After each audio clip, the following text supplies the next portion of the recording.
Good evening, good evening, good evening, good evening, good evening. Lord. WeatherBrains fans, WeatherBrains episode 889. And this is the 17th anniversary edition of WeatherBrains. Ooh. 17 years. 17 years. We've been doing this show. Who'd have thunk it? Who'd have thunk it? All I this know. time later. At my meeting today, one of the politicians asked us, why don't we advertise on podcasts? And they said, some podcasts have lots of listeners like Stephen A. Smith. And I was like, we've been doing this 17 years and I'm not convinced more than 6 people listen to it. Yeah. And So let's go back to while we're this is the pre-show. By the way, this the is Wayback WeatherBrains. Machine. Yeah. Let's get the formalities out of the way here, and I've got to get the embed code going here. Do the things I normally do. Our guest got on here early today. This is kind of exciting. So let me get the embed code, and then we'll go back in time. All right. So now we can go on television. So the very first WeatherBrains was done on the 31st of January in 2006. So tomorrow, and we're doing the show. This is the WeatherBrains 889, the pre-show, and this is for Monday, the 30th of January. So tomorrow is the 17th anniversary. And this was the way show number one started. And I'm griping about the things I'm still griping about today. I personally think we have way too many warnings. Severe thunderstorm warnings are a dime a dozen, and it's getting to be that way with tornado warning. Welcome to WeatherBrains, the podcast about weather by weather fans. I'm David Black with the Weather Company from Birmingham, Alabama, welcoming you to our first program. With me tonight, James Spann, the chief meteorologist of ABC 3340 Television in Birmingham, Alabama. Hello, James. Hey, David, how you doing? So that's what the show sounded like when we started 17 years ago. This was a 30-minute audio-only show.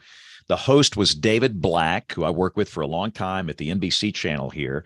And he really worked hard. He put some good production into it. And I guess we used Skype. I can't really remember. And understand in 2006, a lot of people were still using 9600 baud modems back then. I mean, this was a long time ago. And this was before anybody even knew what a podcast was. I've always been one of these early adopter guys. And the reason I did that, I work long hours, very non-flexible, constricted hours where you're doing something here at 3:32 and something at 4:18 and something at 5:12, and you're on radio here and TV here, and it's like a pinball in a pinball machine. And everybody needs a creative outlet where they just let it go. And this was our creative outlet and has been for 17 years. And I really didn't care if anybody listened to it back then. I just didn't think about it. But it's morphed into what it is today, which is this too long blob of stuff that's on video and TV and YouTube and all this other stuff. But hey, how many other weather podcasts have been around for 17 years? Nobody. If nothing else, we're the original. So there you go. Geez. All right. We got a lot of, we got weather issues tonight. Obviously, for those that are watching this in real time, we have icing issues in a pretty good chunk of our area. Troy Kimmel is in the middle of that in Austin. He is out tonight. I would imagine Rick Smith and Kim and James A. are iffy. I think Tulsa's had a sleetorama today. And Oak City looks okay. The worst of it seems to be south and east of there. I know Jen is out tonight. I know that Dr. Jacobs will be joining late if he can make it. But other than that, the godly people are here. And there you go. We're here. Other than that, it's me and you, James. Hey, we can carry this thing. Yeah, we got some great guests tonight. I'm looking forward to it. No, it's going to be a good show. So this is Kim's idea. She needs to be on here. And no, Sandy's on here. We need to get. Or Sandy, are you going to hang around for the show, or are you just making sure that that we got everybody connected. Kat's got her tongue. She's just giving a thumbs up, James. Okay, this is our NOAA overseer, correct? Yeah, she pulls the plug. No, she has a kill switch. Yes, she says she's trying to figure out the unmute. she has one of these toggle switches, and she can flip it like that and kill us just immediately. No, Sandy has been very kind to help me in the last couple of weeks with she's great. I'm glad she's here. I'm honored she's here. By the way, this is my famous SCE to aux switch, and nobody knows what that means unless you're a NASA dweeb. This is the little switch that saved the Apollo 12 mission. It was hit by lightning. They lost telemetry. They were going to have to abort the mission. And James Aaron, the steely-eyed missile man, he knew this little obscure switch, signal condition electronics to auxiliary. And he said, take the SCE to aux. And Alan Bean, not even knowing what it was or what it meant, he had to find it, and he found it, and he flipped the little switch, and the telemetry came back, and the mission was saved. And I love that story. I mean, just that's awesome. That's not as good as your chemtrails one that you have. That one's even better. What did you say, Bill? What that your switch that allows you to switch and turn on the chemtrails. Man, those guys were on me like flies on poop. I mean, they were on me big time about I don't know, a week ago. So we had some fall streak holes. And typically that is initiated by aircraft, expansion and cooling, and ice crystals form, a little sinking, and there's a hole. And the chemtrail action team will swoop in if you post pictures of cirrus clouds or fall streak holes. And they're not nice. They're just not nice people. And, they kind of, the flat earthers and the chemtrailers are all in one. So, and I would imagine that if they come into the chat here on YouTube, they'll be on our chat. The action team. Oh.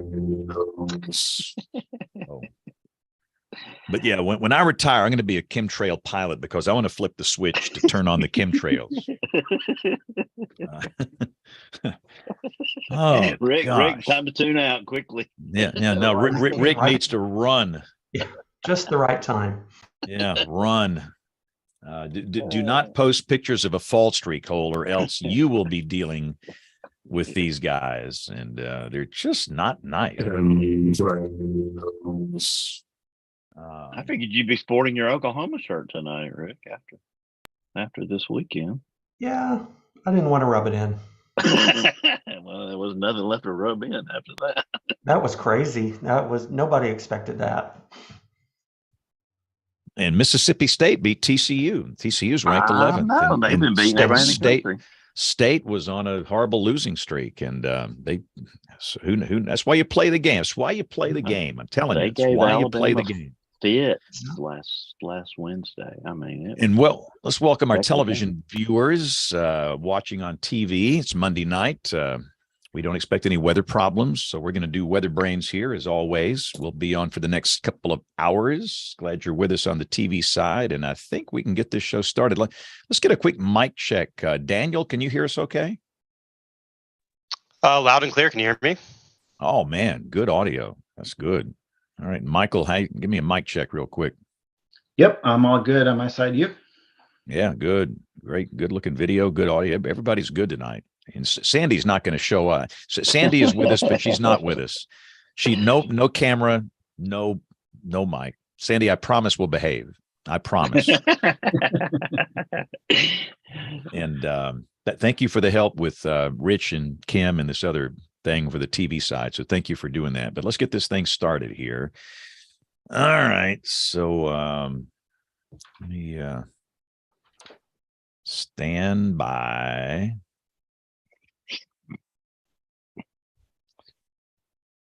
Where in the world? Did you forget something? I'm losing my mind here. We found the soundboard, that's for sure. Yeah, you guys are hearing this, right? Mm-hmm. The ding. Okay. All right. So hang on here. There it is. I lost my window where I'd hit the it's got all the fancy audio routing in here. All right, here we go in 5, 4, 3, 2, 1. Join the American Meteorological Society by becoming a member of the band. The AMS Weather Band is a global community of weather enthusiasts dedicated to learning and sharing their love of science. Visit amsweatherband.org to learn more and join the band today. This is WeatherBrains, episode number 889 for the 30th of January, 2023. And you know what that means? 30th of January, we are one day away from being 17 years old. Our first show launched was on the 31st of January, 2006. And Bill Murray and I, we were both in our late teens at that time. So, yeah, it was, we have morphed from being a 30-minute, and it was a very tightly, well-produced show. I mean, David Black was the original host. He did a great job of packaging the show, editing the show, and it was really well done. And then he turned it over to the lunatics here, the weather people that don't know anything about production or any of this stuff. And now we just let it all hang out. So, but no, some people have been with us for this whole journey. It's amazing. Some of the listeners are so faithful. And for those that have been here for 17 years, thank you.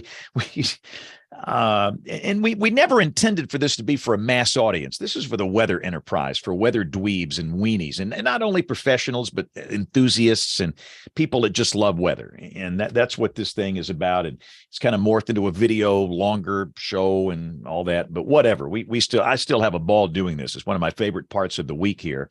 But let's go right to our ice correspondent, Rick Smith, who is in you're kind of on the northern flank of this thing, aren't you, Rick? Yeah, thankfully we are, but we had some exciting weather today. Had several rounds of thunder sleet move through, and I don't know. There's just I can't think of much cooler in weather than 17 degrees in a thunderstorm. So that's just it's just pretty incredible. So lots of heavy sleet, and what we're worried about is further southeast of here, down toward Durant and southeast Oklahoma.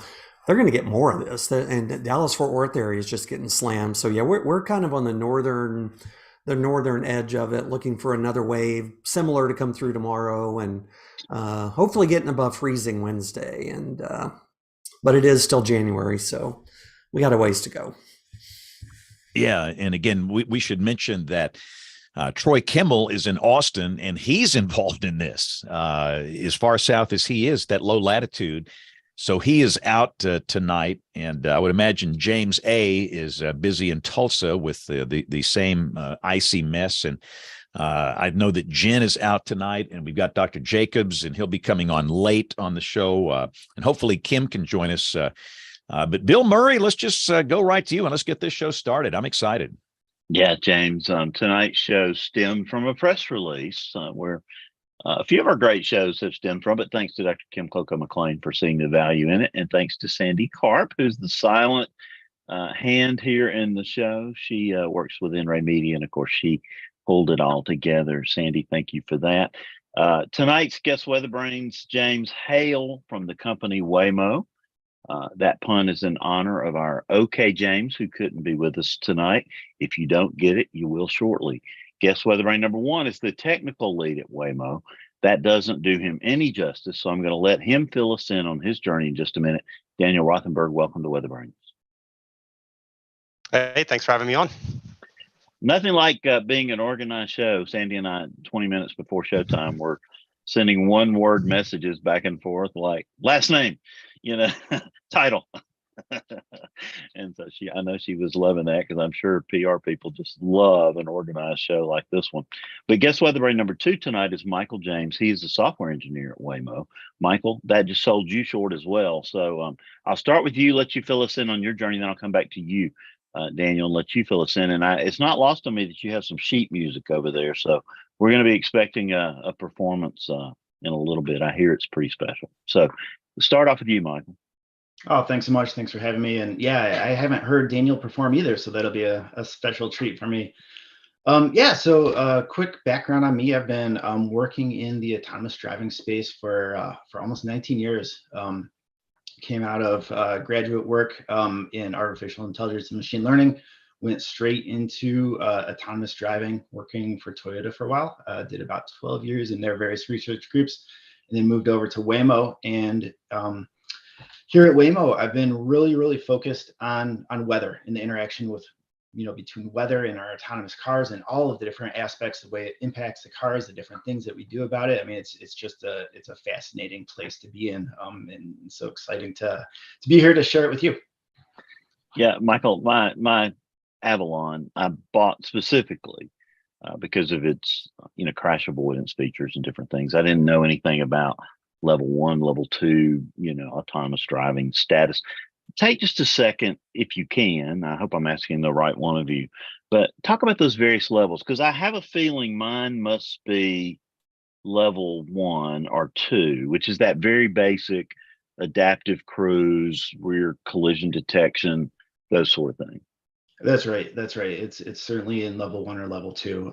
So there are essentially 5 levels that have been defined by the government as kind of different levels of capability of autonomous systems, with level 1 and level 2 being systems where there needs to be immediate human supervision of the system basically at all times, right? So cruise control, if you're coming up on a car quickly, you need to intervene and do something about it.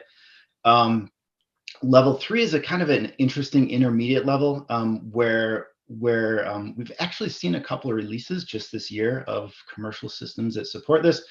But in general, what that means is that there's a certain level of capability of the system to drive autonomously, but there needs to be a human ready to take over if the system alerts them that they need to, right? And so that's the key differentiator. The system kind of is supposed to know when you need to take over.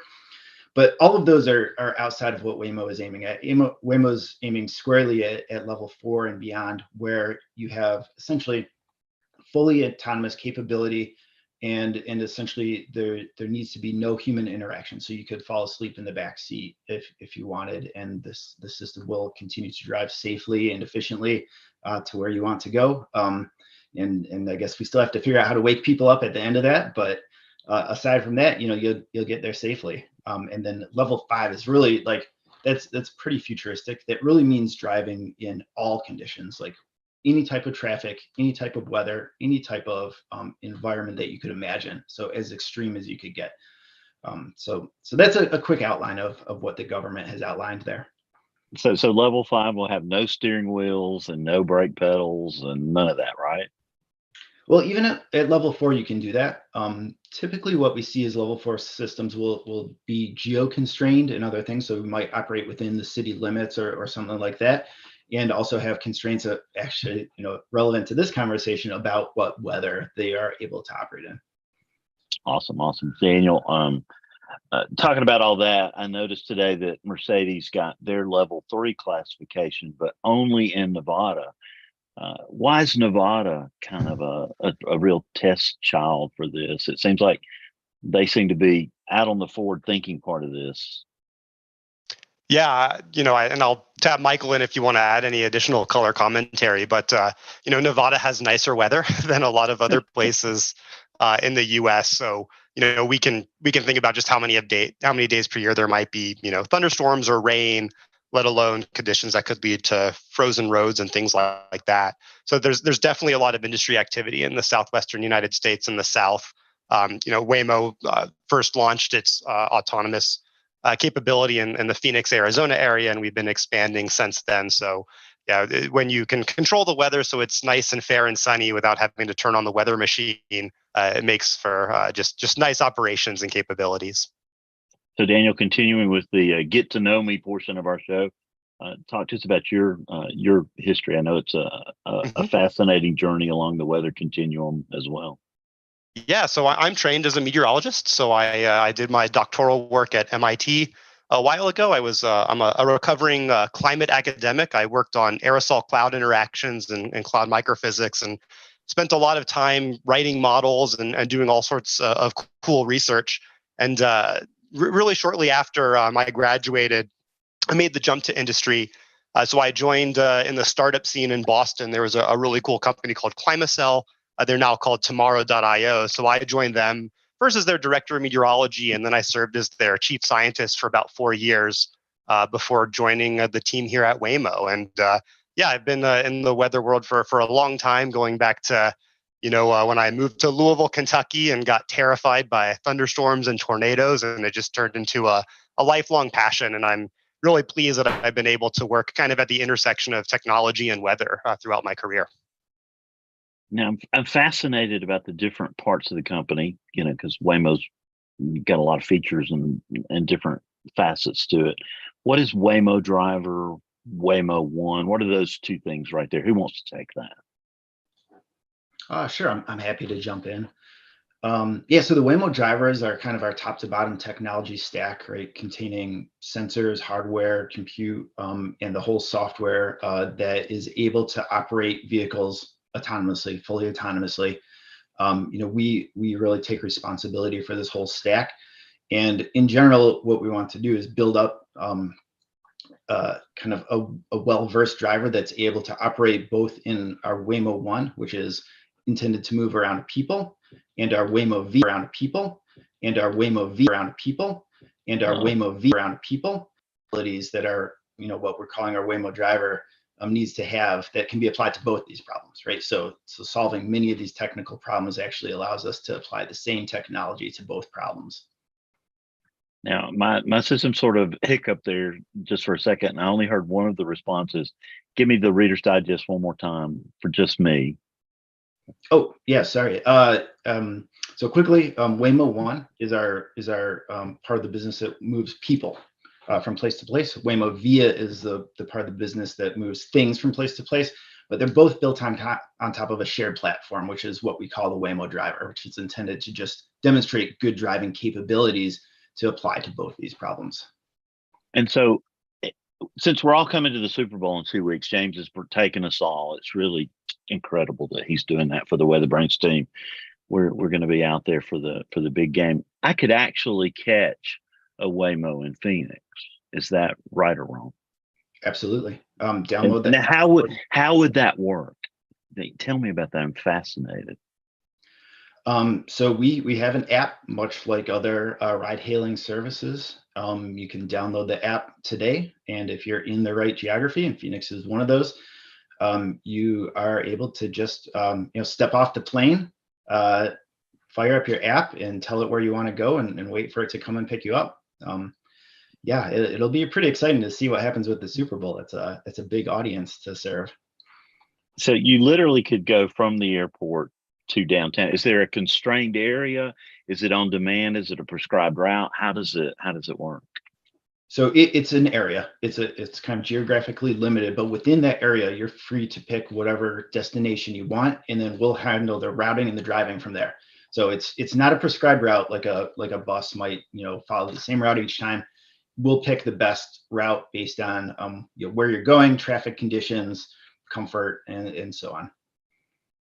And so, yeah, I can't even fathom that. That sounds so fascinating to me. James Spann, are you ready to jump in a Waymo at the Phoenix airport and let it take you downtown? At my age, I'm all in. I mean, if I was 18, I might think twice about it. But hey, I've lived a long time. I'm good to go. Let's do it. Yeah. Yeah, that is really cool. Yeah, for sure. So, like I said, I love my Avalon, but it's got its limitations. Occasionally, it'll warn me that my rear camera is too covered in dirt and grime. That's just one thing that can happen. Daniel, what are some other things? What are some other ways that weather? I mean, it's not probably pretty obvious, but what are y'all looking at and studying? Yeah, that's a great question. I mean, we're generally concerned with how weather holistically impacts not only like driving conditions, but aspects of the business itself. So, for instance, anytime that there's rain or fog or things like that, you can get droplets that coalesce either on windshields or the apertures of some of our sensors. That's sort of an important signal that we try to keep track of and understand. Understanding the road conditions also becomes super important. So as the rain accumulates and sort of wets the pavement, these are the types of things that we want to know about so that we can handle, braking performance and things like that as we're driving. And then, of course, people might have different preferences, on whether they would want a taxi or things like that in the rain. So there's all sorts of ways that weather ends up impacting not only the business but the vehicle itself. And Rick, I see a question there. Can you go back to the Phoenix airport topic for a second? Sure, absolutely. We can please jump in. I didn't mean to interrupt you, but just fascinating. Just for a complete newbie, we're probably all newbies. Can you describe, if I got off the plane at the Phoenix airport and did this, explain that experience to me. What would that look like? Getting in the car? What do I do? I just enter a destination, or I'm just kind of help me visualize what that would look like. Yeah, maybe I can take a first stab at that, and Michael, feel free to jump in. So, this is actually something that I've been able to do personally with testing in San Francisco, where we also have our robotaxi service, and so it's really similar to some of the other taxi or ride-hailing applications that you might use. So, I've showed up at a train station or destination, and I've wanted to get across town to maybe like a meeting or something like that, and so I plug in my destination, and then it knows where I am because it's geolocated based on my cell phone, and the car will show up, and you'll be able to get in. And then there's a great button that you can hit where you start the ride once you're all comfortable. And a couple minutes later, or depending on how far it is, you show up at your destination. It's really incredible just to be able to see this technology in the real world. It's not something I ever imagined that I would not only be working on, but get the opportunity to personally experience. So it's just you in the car? Yeah, in all the rides that I've been able to do, it's just been me. I might defer to Michael or Sandy. I don't know the latest policy on what we have regarding guests or things like that. But in our public hailing service, you can just grab it with yourself, or I believe a small group, and ride around. And we have these really nice Jaguar I-Pace vehicles, so they're pretty slick and super comfortable and nice to ride in. So is there a driver's seat? I'm asking very basic questions here because I'm fascinated. Is there like a driver's seat? Do you sit behind a steering wheel or sit where you want to, or how does that work? Yeah, so the front, it's the normal makeup of a normal passenger car. In all the rides I've done, I've sat in the back, just like I would if I was getting in an Uber or a Lyft or a taxi service or something like that. And the really amazing thing is that there's just not that driver in the front seat, and you see the steering wheel move. There's some really wonderful videos on YouTube and a few other places where some of our partners and passengers have posted what you can see in it. It's quite literally like a phantom or a ghost driving. That's very cool. I appreciate it. Yeah. So is there a steering wheel in the front left position still? But do you prevent the rider from getting behind that? Could they intervene, or is the system totally autonomous? Yeah, there is a steering wheel. We've kind of converted these commercial vehicles into, and integrated our system into them. And obviously we don't want people interfering with the ride, so we have any number of kind of safety measures around that. And I think right now we want people to sit either in the back seats or in the passenger seat. I believe that's the current the current policy, but we do detect if anybody is messing with any of the driving controls. Yeah, so I can imagine that is fascinating. It's already thinking about the ride sharing services that are out there now. I would imagine they're tremendously interested in what you're doing, because that's eventually a thing that they would probably want to go toward, I would imagine, correct?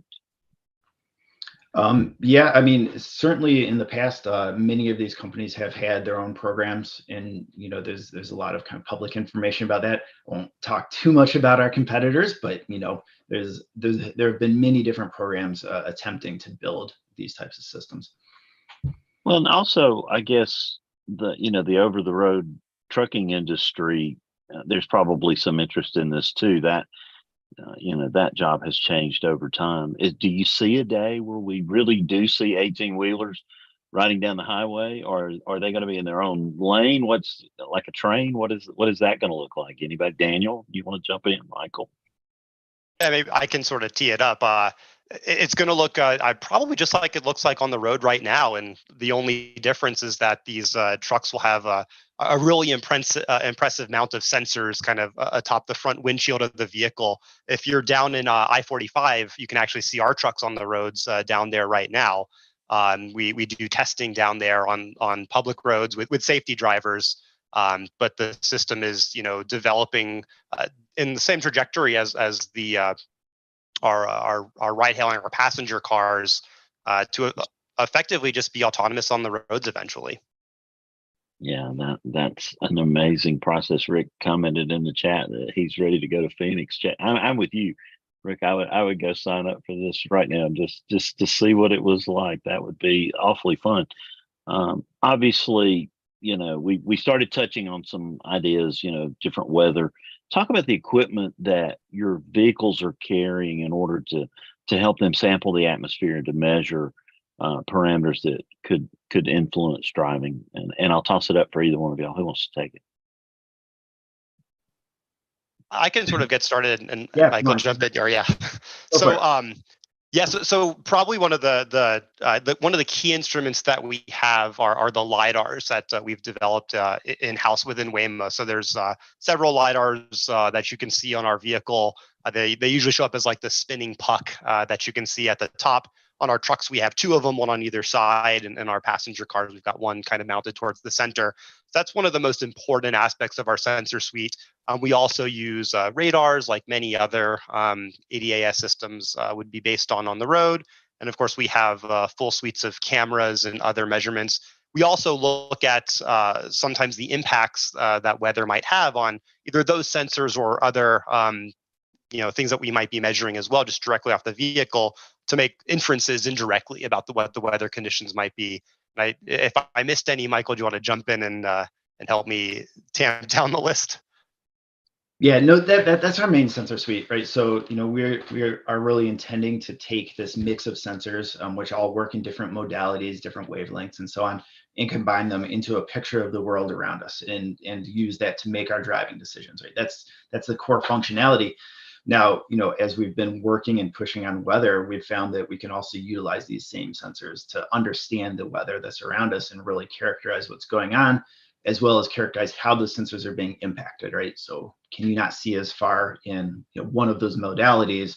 You might change the way that you're doing some sensor processing to allow one of the other sensor modalities to take over, right? So we really are kind of developing this pretty sophisticated view of the world around us, and weather is a key part of that. And so, do you measure friction? Like, could you tell this morning when I was desperately trying to direct people that had flown to Dallas safely to Oklahoma, trying to, manage the interstate system in Dallas with 0.01 inches of freezing rain, Rick Smith, that seemed to cause 300 accidents. Can the vehicles and the instrumentation tell when they're encountering ice or certainly slippery conditions?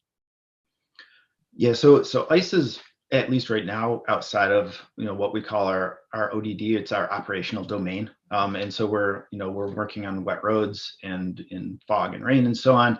But right now we aren't tackling ice, but we are definitely thinking about it, and there are a number of experts on our team who are thinking about the way that our control system might be utilized in order to detect things like this. So there's certainly a lot of area to continue to push on that. That's got to be something to get excited about, Daniel, because obviously the impact of an icing situation like we're seeing to develop tonight over the South is pretty impactful. Yeah, without a doubt, I've been paying attention just because of the magnitude of the storm, and just it's surprising to see it get so far south. But yeah, this ability to be exposed to the weather and have this early insight just based on where we're driving and the density of vehicles that we might have in a given urban area or a highway corridor, the ability to turn that into an early warning that we can then use to actually map out how the weather conditions are changing in real time, or possibly do more sophisticated with things with in the future. That's a theme that I've been working on a lot in my career. And one of the really amazing things is that we're able to do that right now with some of the weather conditions like fog that we observe in the San Francisco Bay Area. Yeah, I was wondering about that because you work in San Francisco as well, right? I mean, you have vehicles operating in San Francisco, so obviously fog is an issue. Um, Tell me what you're doing with that. Anything cool coming out of it? Yeah, and so we have sort of a sneak preview of some of our research results on the blog that accompanied our press release about this onboard mobile weather station capability. So some of the ideas that we've been playing with are, how can we not only be assessing the hyperlocal weather conditions that each vehicle is experiencing independently in the field, but what happens when we pull all that data back together? I mean, we know that weather it's a spatiotemporal phenomena. Like, it's the weather at my house is great, but I might want to know what it is halfway across the city, and I want to know how it's changing. So our ability to drive around, collect this data, and then ultimately make maps that let us see the progression of fog, and with the fidelity that is just very difficult to get. Obviously, we can't rely on the local weather radars in the Bay Area to see fog. It's droplets are too small and it's way under the coverage. And with satellites, sometimes the resolution is rather coarse, and oftentimes in a lot of cases it can be difficult to pull out those low level, maybe it's stratoQ, maybe it's fog. You don't really know very easily from the satellite imagery. But the gold standard ought to be taking surface observations, and when you only have a handful of well-sited classical observation sites in the area, it's very easy to miss the fog. And the Bay Area, especially, the fog is just so dynamic as it rolls in off the ocean, and we're able to capture that by virtue of being in it and taking these high fidelity measurements using some of the sensing capabilities that we mentioned previously. So, are we far away from having like a map that your vehicles could produce for us, say for fog in the Bay Area? Is that a possibility? Yeah, I don't want to say how far away it might be, but it's absolutely a possibility, and something that we're keen on doing. And I won't necessarily tip my hat at all the cool internal tools that we've developed for monitoring the weather off of this really sophisticated capability. But I think this would qualify autonomous driving as one of those moonshot ideas, James. That's a term I'm sure you would use. It's a moonshot to pull this off, and in that process, you may have a bunch of offshoots come from it. I mean, obviously, the holy grail is to have this autonomous driving, but it looks like all sorts of other benefits, Rick Smith, could reach us in the weather enterprise, because this is just more data that helps us do our job. Yeah, there's just so much. I mean, people are always surprised how little we actually know about what's going on outside, other than looking at the radar, which doesn't tell us. So just today at the office, we're begging for people, what kind of precip are you getting? What are the roads like? What's the, how heavy is the precipitation? Are there any impacts? And I can think of, dozens of different applications probably for that kind of data. I mean, you could probably overload us, but I think most meteorologists would say, give me all you got. Give me data. And let me see. In this road weather topic and the transportation, I was just in a meeting last week about this. It's just a huge thing right now in the Weather Service, in the DOT community, Department of Transportations across the country. So yeah, this seems like a gold mine of information potentially out there. Yeah, it really does. Go ahead, Michael. Sorry. Yeah, I just wanted to jump in and kind of second everything that Rick mentioned. And Michael and I have talked a lot about what the data we've taken in San Francisco and urban areas and places like that. But again, we have this second product line, Waymovia, which ultimately is going to involve freight transportation across highways that might cross rural areas where observations are already incredibly sparse. Like, you think down in I-45 and it's right in the corridor where there's decent NextRad coverage, but it's one of the canonical holes. And there's definitely been severe weather events in eastern Texas that their genesis has been kind of in that hole, and it definitely makes forecasting difficult. The ability to potentially have ground truth observations be coming in and maybe supporting some of these forecasting or other observations. It's almost like having a giant mobile mesonet. Just you get a continuous feed of information. Where is the dry line progressing today? What is happening? So I'm really keen on exploring some of those concepts in more detail. And certainly there's a lot of folks within the research community out at NCAR and other places who have done a lot of thinking on this and proposed a lot of really cool applications. The limiting factor has just been having this scalable data source, which I think is one of the really unique things that we are bringing to the table just with our normal business development and the products that we're seeking to offer to the public. This is just an added benefit in some ways. Yeah, I was thinking that exact same thing, Daniel. You said, we love mesonets, Rick Smith, but boy, we got to love a mobile mesonet, don't we? Absolutely. Yeah. Very cool. Yeah. The thing to me, I was fascinated to see, just because I love my adaptive cruise and I'm easily fascinated, but the city of Nashville had been running an experiment where they had, drivers in cars using their adaptive cruise on the interstates around Nashville. And just the use of that had a substantial impact on the number of slowdowns, because the typical reaction is you hit your brakes and everybody behind you hits their brakes in a giant chain reaction. But just having that adaptive cruise to, slow and speed vehicles up, to the speed limit, resulted in a huge reduction in their traffic jams. I thought that was fascinating. Are there any other cool things that you've run into that this platform and this science may bring to the world? And I just posed the tough question of the night. So Daniel's brave enough to take his mute off, so we'll let him take a stab at it. Yeah. So, I mean, certainly we've talked a little bit about some of the interesting weather things, but I would definitely point out that some of the applications that we have in the autonomous vehicle space and the advancements that have been necessary for artificial intelligence and computer vision are really driving really interesting new capabilities, like from a research context as well as like a research to operations. So I don't have a particular example, like a great example from Waymo's experience off the top of my head, but certainly the development of some of these technologies and them getting field tested and stress tested in the real world in the AV space will have many other applications. A lot of these artificial intelligence model architectures and types of problem solving and ways to train models, they'll eventually feed back on other fields. I mean, they already are feeding back in meteorology in some ways, and they certainly have huge impacts on other domains. But I don't know, Michael, if you have a better answer than I do to the question. I guess one thing that comes to mind is something that's a little bit hidden behind the curtains, which is how do you actually go about proving that these kind of incredibly complex systems operating in incredibly complex environments are actually safe, right? And at Waymo, we've dedicated an enormous amount of resources into developing these processes and really like how do you qualify your system in an incredibly rigorous and thorough way. And it actually takes me back to that moonshot comment you made earlier, right? Just bringing together large groups of incredibly talented people to build a system that's never been built before, proving that our system is safe is really like a core part of what we do.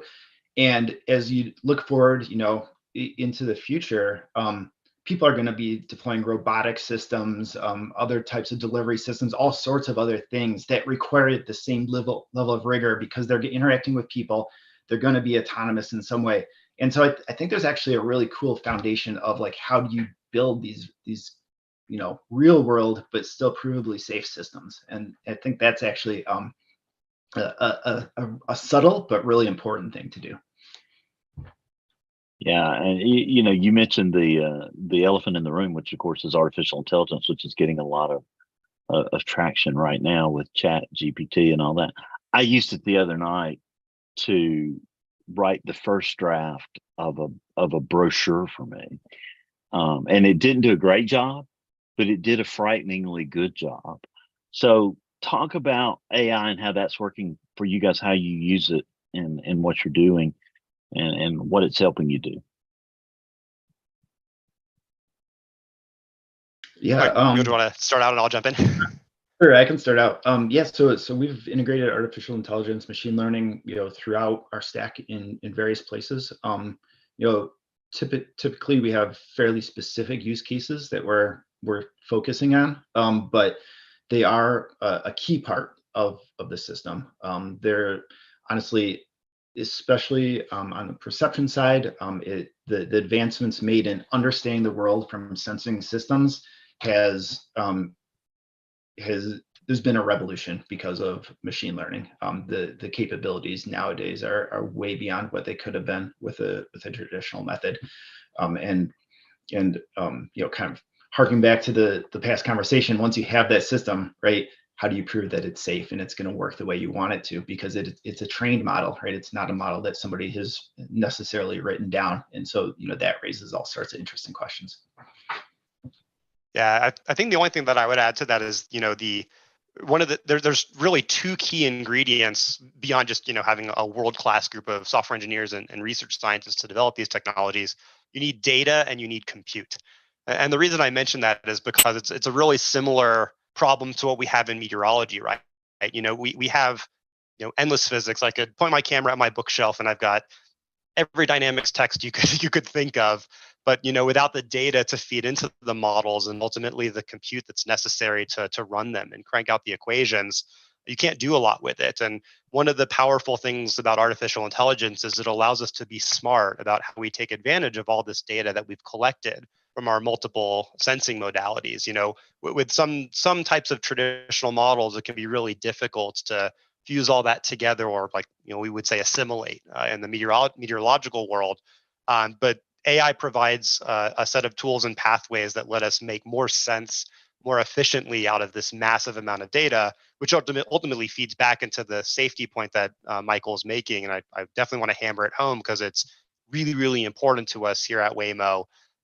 This is one of the ways that we can prove to ourselves that the system is working how we expect. There's an endless number of long tail rare events, and we want to understand all these things. We want to have them labeled, and you can't just have an army of humans looking at the cameras from every single drive that every single car has ever taken. We have to be smarter and use more effective and scalable technologies to turn this moonshot into a tractable problem. Well, that's fascinating to me, and that's the obvious answer. The system is able to train itself, which is interesting. And I saw a real-time example of that, unrelated today, because body cameras, all of our police officers now wearing body cameras, but a lot of that data never is seen. But now there's a company, and everybody might not agree or like this, but in light of what happened in Memphis, it might have been useful. That something was listening to certain situations and judging it and sounding a flag if something were out of place. Maybe we wouldn't have a huge problem that we're having to deal with right now. So that searching through that data, that huge massive amount of data, it takes machine learning in order to be able to do that. I welcome Dr. Kim Klucko-McLean. It was totally her idea to have this show tonight. And so she was insistent on us getting it done. Kim, how are you tonight? I'm great, thank you. Sorry, guys, for being a little bit late, but we had the family kid bedtime juggle this evening, and usually my parents are able to help a little bit, but with all of the wonderful thunder, sleet, and everything we've gotten, they needed to hit the road a little bit early. So my apologies, but really glad to be with you guys. Always better late than never. Kim, when you're here, yeah, I was fascinated today. Rick was referring to the 17 and thunder sleet. I was watching a radar in South Oklahoma, just desperately trying to get someone to Ardmore remotely, when all of a sudden a lightning flash appeared on my GR, and I was like, I just saw that happen. It was 22 degrees in Ardmore, Oklahoma. And that lightning flash happened. So that was amazing. Kim, we've been talking an amazing amount about Waymo and focusing more on driving. We're trying to continually stream it back into weather because we're all just fascinated by the fact that we could go to the Super Bowl in 2 weeks and hail a Waymo from the airport and have it take us to our hotel, which is just fascinating. But anyway, so we've covered a lot about that, and Daniel and Michael have been very gracious. I had mentioned earlier Daniel and Michael and Sandy wanted me to mention this. When my Avalon, gets dirt or grime on its camera, it warns me. But you have a system that would actually fix that on your vehicle, right? Yeah, I'm absolutely. good at pointing to y'all, so I'll start doing a better job. Michael, you take. Sure. No, thanks. Yeah, we do. We have a number of different cleaning systems that we're developing and pushing that will either respond to the sensors being dirty or clean proactively. The way when you first see the first couple drops on your windshield, right? You might activate your windshield wipers to make sure that it stays clean throughout. So we're continually trying to figure out how do we utilize the information we have to make these things keep our systems as clean and working as well as we can. Daniel, anything you want to add to that? Yeah, I'd probably also mention that there's more than just weather that causes this sort of fouling and issues on our cameras. So I think to like if you're driving down the highway in Texas and you have all these bugs and other whatnot and stuff like that. So I introduced the technical term bioorganic aerosol to my colleagues at one point in the last couple of months. But we at least look through the literature and find people who have done this thing. But no, it's such a large problem, and detection is the first key. But unfortunately, just because you detect these things doesn't necessarily mean it's the weather. As we know, there's a whole host of things that could require cleaning at the end of the day. So Kim, we figured at the end of the day, we have this new huge mobile mesonet that could be unleashed on the United States and what implications that could have for us as meteorologists. Can you think of anything, Kim, from your angle that maybe is an important consideration we need to talk about going forward? Well, something that I was really interested in with this kind of technology is the capacity for us to draw those observations in, for the cars to talk to one another and help drivers or the driverless car, but help people in vehicles to avoid areas of bad weather.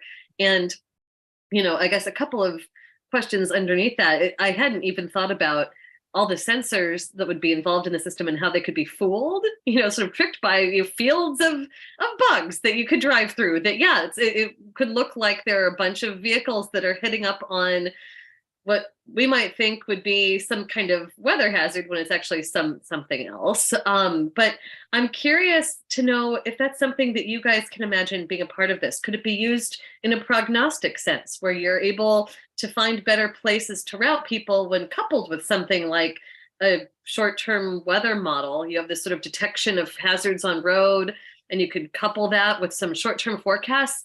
Have you guys thought about that? What does the future look like there? And sorry, I guess we're so used to throwing things out there. I'll just throw this out there to the grand. And I'm so sorry that I missed both of your introductions. So I will, at random, because you unmuted yourself, we'll start with Daniel. And then Michael, I'd really love to know what you have to say too. Yeah, I was just sort of looking at Michael trying to do the telepathy thing to see, how we can answer. But I mean, yeah, that's definitely sort of routing in response to the dynamic weather or the nowcast is certainly something that could be of interest at some point. I think as we really think about Waymo via with the transportation or the goods transportation, that sort of becomes really interesting where potentially you have really long routes and the weather is going to change and evolve along those. So, a lot of folks who work in ground transportation, they are pretty savvy when it comes to the weather. If they're the driver or the manager of a team of drivers, they're trying to pay attention to where things are evolving. Am I going to beat the rush of the ice this afternoon, to make it to my delivery in southern Texas? And it's definitely something to think about, both from a technical perspective. At some point, maybe we want to be sampling some of those conditions, in some far off future. But certainly there's a lot of challenges and risks that we would want to mitigate by paying attention not only to what the weather is right now, but where is it going to be changing 30 minutes from now? Is that thunderstorm going to go right through downtown San Francisco, or is it just going to be over by Golden Gate or something like that? Michael, anything you wanted to add? Yeah, I mean, I think I'll kind of double down on your last point around especially places where you have heavily localized weather. This is something that we've kind of continuously been, well, me not being trained, I'm continuously surprised at just how localized so many weather phenomena are, right? Just especially in SF, but even in Phoenix as well. You have these things where if you're just a couple of kilometers off, you experience completely different weather than a car that's right in the path of a cell or something like that. And so being able to both measure and as you say, provide these short, extremely short term forecasts can have a big impact.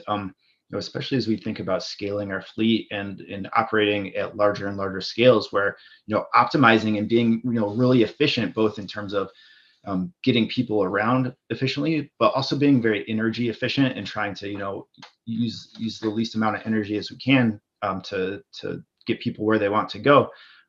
We can definitely optimize for those things. And that raised a related question for me. Are you feeding information back to the system through any sort of data source like radar or observations, things like that at this point, or is that something you plan to do in the future?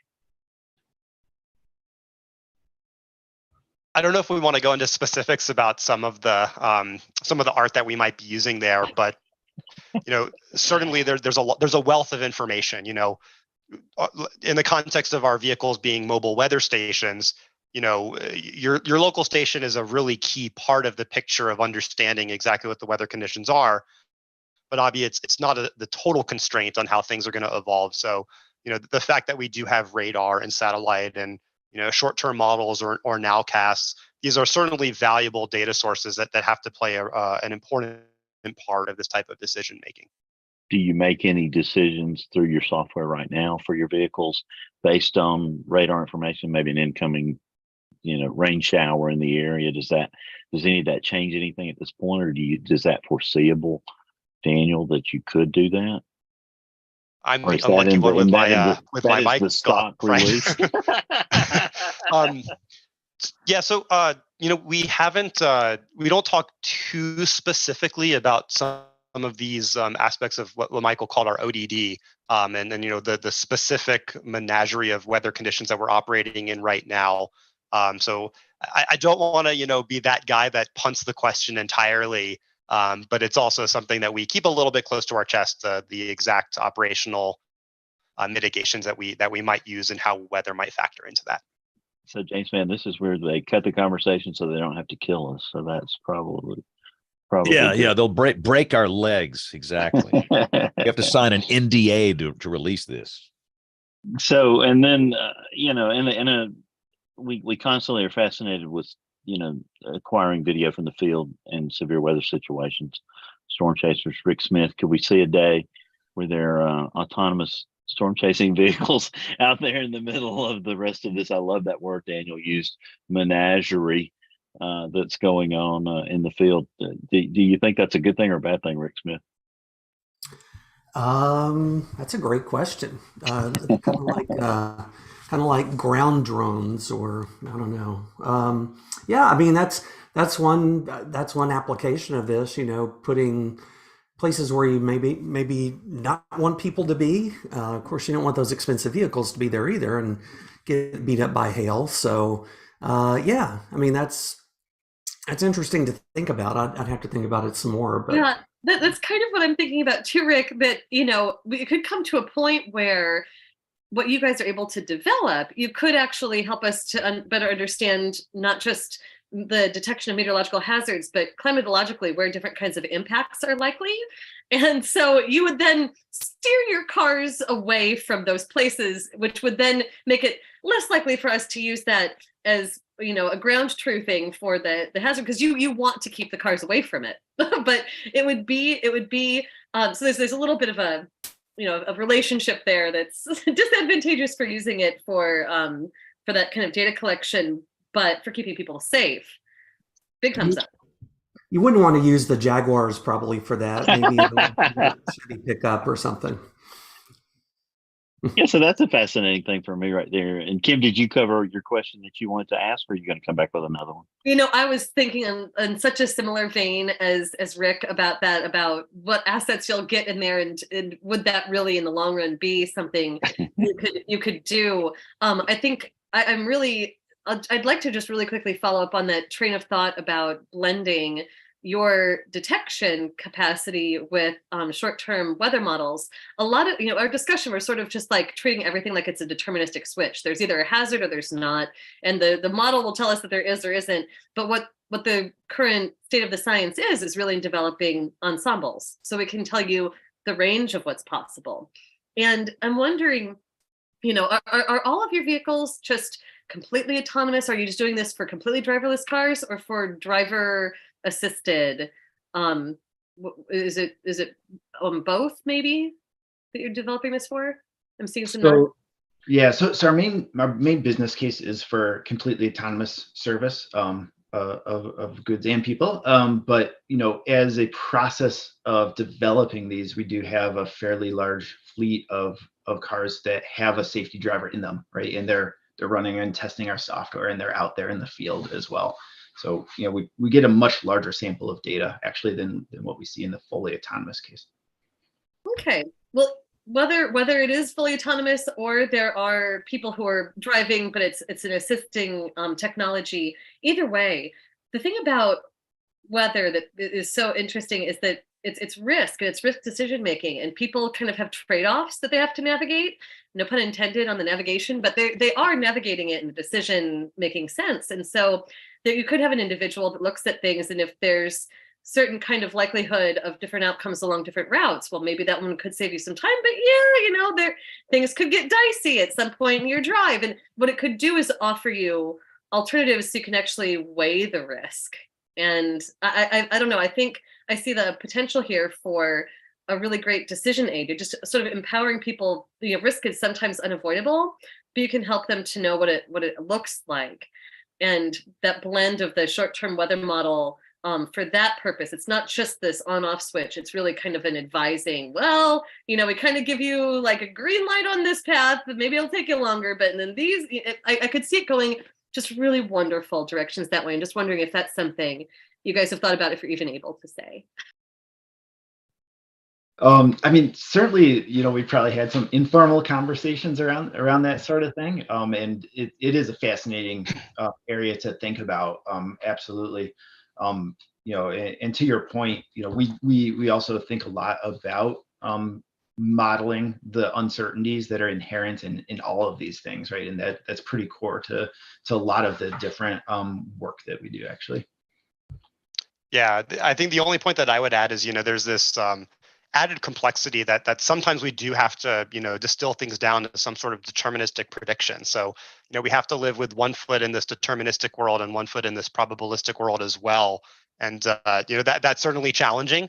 And, I don't think there's a particular best way to handle it, but it adds a lot of color to the types of operational decision making that we might do as we think about our product launches or as we evaluate our capabilities in the real world. And like Michael mentioned, we have this really sophisticated data science faculty to support things like our risk assessment and validating the safety as well. So there's a almost an endless number of challenges related to this. I'm glad you brought it up as a point. Yes, a brilliant point. And I was thinking of it this morning, Kim, when I was directing someone from Love Field in Dallas to Ardmore, because my first inclination was, let's get you a hotel room in Dallas. Don't go at all. Because I was looking at Google Maps and the DOT cameras, and I was just like, no, don't go. Stop. Go in this hotel, spend the night, come back to Birmingham.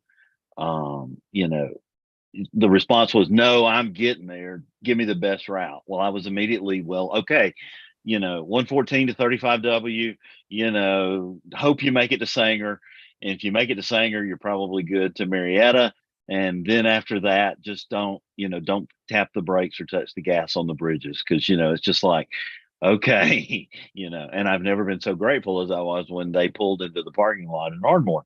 So yeah, that range of continuum was very important. Because if it were a rules-based thing, I should have said, no, don't go. But, she wanted to take that risk. And so I've lost basically 4 hours of my life today worrying about that. Dr. Neil Jacobs has joined us. Neil, we're so glad you could join us. I loved what you said. You were so excited about the show coming up. And you said, this is awesome. I predict a world where people convicted of road rage incidents can be released to drive on probation, providing they have this technology on the roof of their car, sort of like an ankle bracelet for highway jerks. Wouldn't that be torture to suffer a ride in an ultra cautious, rule following autonomous car? And I thought that just absolutely hit the spot. And of course, James OK, our friend from Oklahoma, OK James, couldn't be outdone. He had to immediately say, of course, they'll be driving in the left lane, Neil. Yeah, well, I mean, it seemed like a good idea at the time. I would love to be able to shut off certain people's cars I see on the interstate. So I'm sorry to jump in here late, so forgive me if I ask a question that's already been asked, but I've got a couple. But before I get into sort of the technical stuff, I'm curious, like how do you apply to be a safety driver? Or are they driving, or are they just riding and have like one foot on the brake just in case? Yeah, they're highly trained to be able to take over at any time. Boy, I don't know if our jobs. I'd go to our website and see if we got any openings. Check it out. Is it where they want to go or where the car wants to go? Oh, it's definitely where the car wants to go. So Yeah, they're really the just car along for knows. the ride. That's awesome. Get in the car. Where are we going today?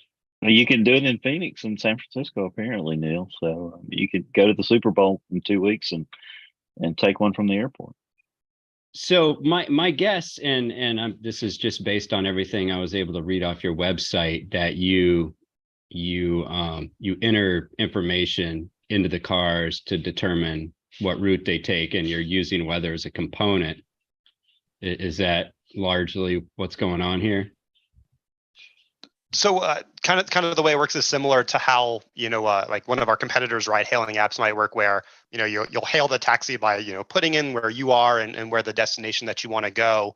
And it's up to the computer and the car to do the rest. So are you're using weather information, but are you collecting weather information? Yeah. So we haven't talked a lot about necessarily the specifics on how all the ways that we use the weather, but we're certainly collecting a lot of information as well. So, we're monitoring the real-time conditions around the vehicle, understanding, when is it going to start raining? What's the condition of the road? Where is there fog and stuff like that? And we're developing applications on top of some of that data. So again, I mentioned previously, we have a nice demo of like a dynamic fog map that we're able to generate just by pooling all the data that we collect from all the vehicles across our service territory.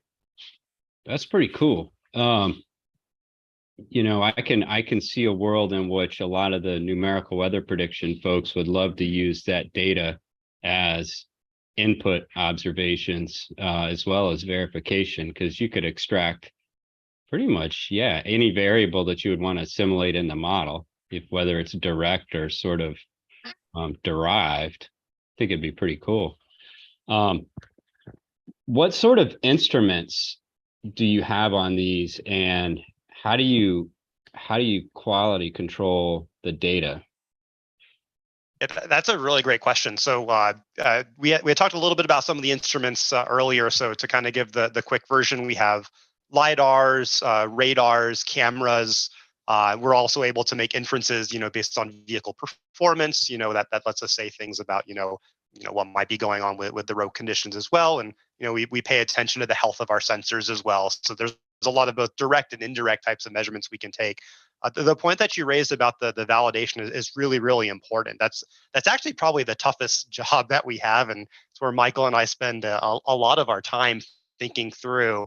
We have a really nice predecessor to kind of the blog post where we talked about the mobile weather station concept, that has these really nice pictures of present weather and visibility sensors strapped to the top of our vehicle. So that kind of tips our hand at the type of lengths that we go to acquire really the highest quality data possible to validate and verify the information that we're producing. We'll go so far as deploying our own commercial grade or research grade weather sensors, and of course we try to take advantage of all the data that's publicly available. Radar data is great in some contexts. We have a nice graphic explaining why it can be unreliable in the Bay Area, and I know folks here and listeners to the show probably have plenty of stories to tell about when the weather radar was wrong. But that also, to flip the question on its head, it also provides a great opportunity with our data. The more that we establish confidence that the measurements that we're able to produce, are ground truth, they are representative of the conditions that are going on. Maybe there's clever ways that we can feed that back and support, better post-processing of radar data, or applications to really support all that. So it's really interesting that it's full circle. We have to innovate in the quality control, and hopefully that can help improve validation more broadly across the weather enterprise. I would think it would.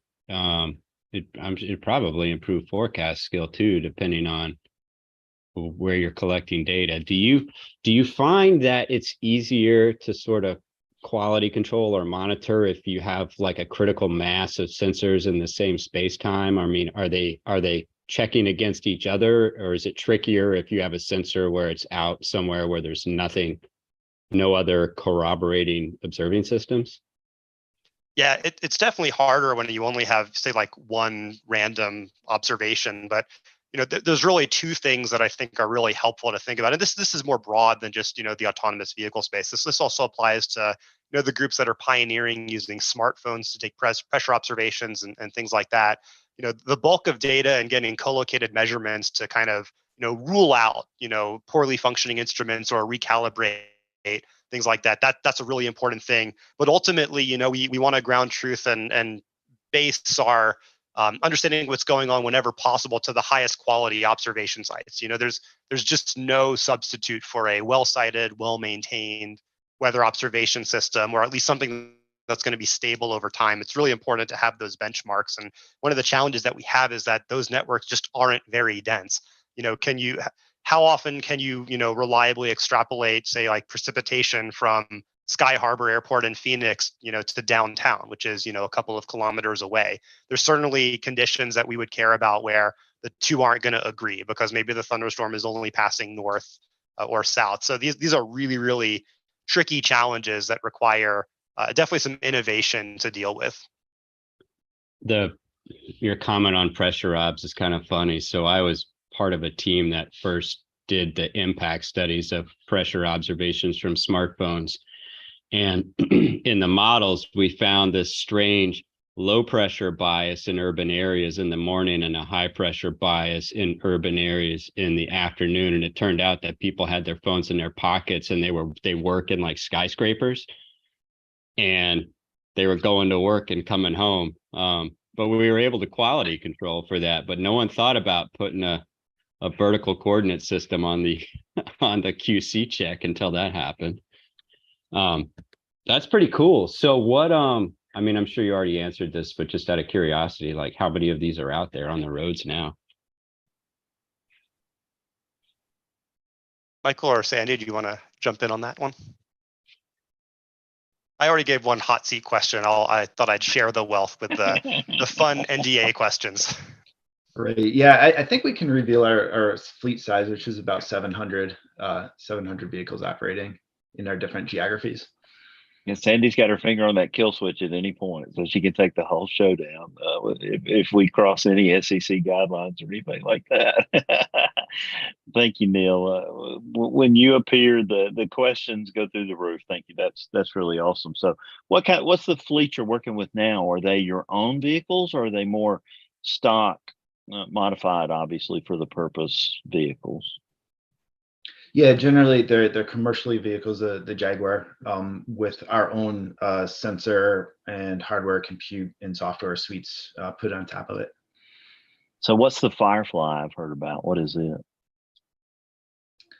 That was a version that we built before my time, actually. So I've seen some of it, but that was a little prototype car where we, I think, built it from the ground up. exploring the space. In the early days when of this project, we didn't really know the direction that the commercial business would go, and so they tried building a whole lot of different things. So no Firefly dealerships in our future anytime soon, huh? So unfortunately, yeah. Don't count it out. Okay, all right. Well, this is just all fascinating stuff, and of course, we're all gaga just over the technology and the implications of it. It's a pretty phenomenal process, and then the possibilities are endless, and it seems like you're really, on to something amazing that could be, even bigger, as Neil, was alluding to, than even like the Amdar from the aircraft and things like that. Neil Jacobs, ask your question. Oh, so I'm hesitant to ask these things because I don't know if they already asked, but where did the company name come from? I believe it's part of the phrase "a way forward in mobility." Oh, it's like Waymo data or what? Yeah, lots of bad jokes in there for sure. Well, this is fascinating. Anything else that anybody wants to ask? I'd love to ask a couple of other questions unrelated to Waymo to Michael and Daniel. But any other questions relating to the technology? Anybody want to? Kim, I know you're. I've got a million. Got a million. Goodness. Okay, well, I don't want to hold you back, James. I'm going to ask a really quick one, which is just, do you guys see a future where this is operational in some kind of timeline? Like, give us the estimate about how long until this might be out there in the world at scale.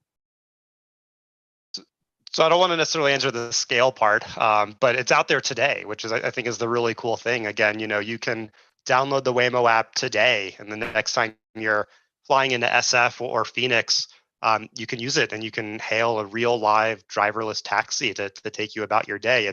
I think that's kind of what amazed me the most when I started the job a little over a year and a half ago, is just, this is real world technology. This isn't science fiction. Everything Michael and I are talking about is real and in the world today. And I think that's just really amazing when you think about just the complexity and how challenging it is. So I'm really grateful to be able to work at a company that's turning science fiction into science fact. So this started out as a Google project, right? Yep, that's it. So who owns the company? What's the ownership structure like at this point? Is Google still involved at all? So Waymo is an independent company, independent of Google, but Alphabet, which is the parent company of Google, has a large stake in Waymo. Okay, so they've still got some cash in the game then. So back to the weather part of this, and again, I'm just some old country boy here. I ask the stupid questions, but let's go back. We talked a little bbit about snow and ice, but let's say that, I'm in one of your cars and I'm taking a nap in the back seat and this car's doing its thing. And listen, people know me. I'm an early adopter. This stuff is too stinking cool. I mean, I'm all in. But let's say that the car drives into a tornado warning polygon.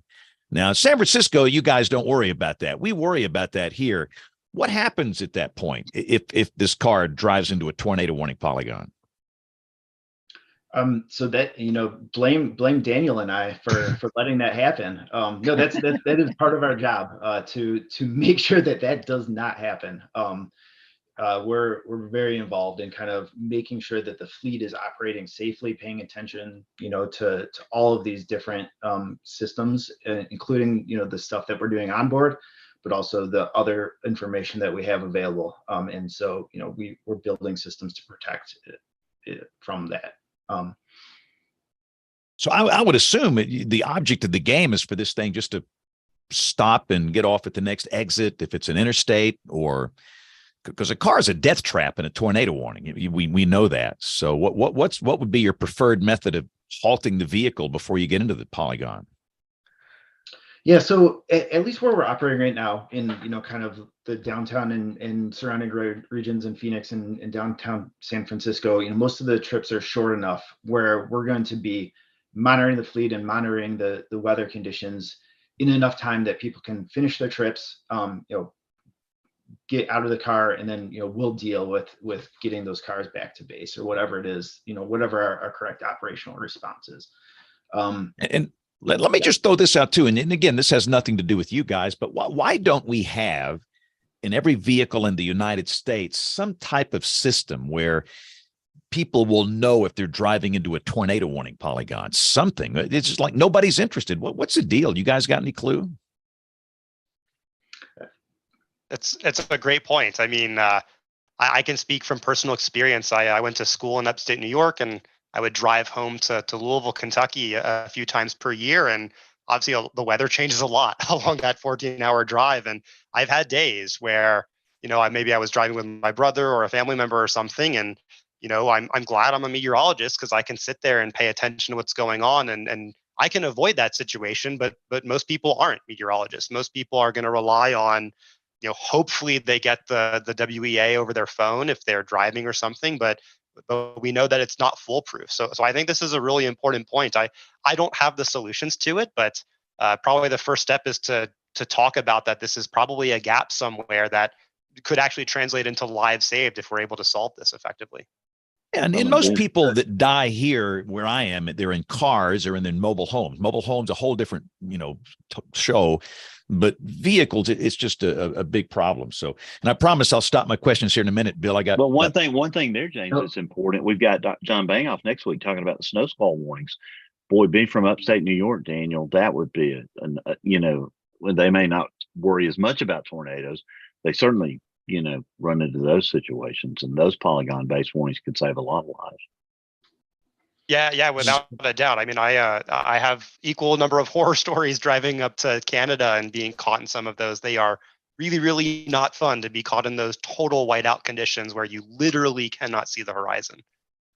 So just one interesting thing that we found as we were working on the Waymo Via, right, which is moving things, so big rigs and so on, is we spend a lot of time interviewing truck drivers, professionals in the industry, and their understanding of weather is incredibly sophisticated. They each individually build up their own tool set of what they look at, how they predict forecasts. They've learned kind of the conditions around the routes that they typically take.